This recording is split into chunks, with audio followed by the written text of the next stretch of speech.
ये अपने आप मतलब ये 4 तरह के लोग होंगे पूरे विश्व में, तुम चाहे क्रिश्चियन हो, चाहे मुस्लिम हो, चाहे कुछ हो, आपका स्वभाव यही 4 में से होगा।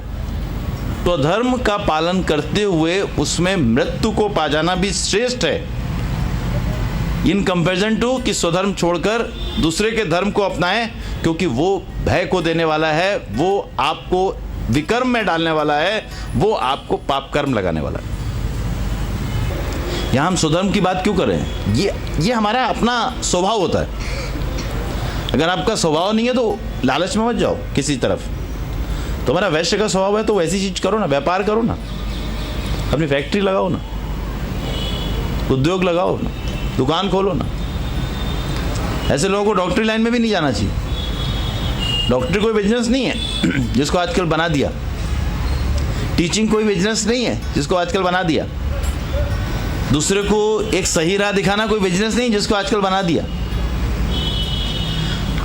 ये स्वधर्म होता है। समझना इसलिए जरूरी है कि आप अपने अगर स्वभाव में बर्तन नहीं करोगे तो आप परेशान रहोगे।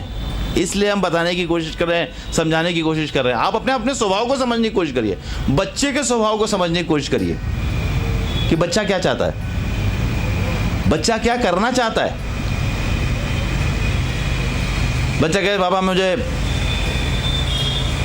बिजनेस नहीं करना, भले आपका करोड़ों का बिजनेस हो। बोले नहीं पापा मुझे तो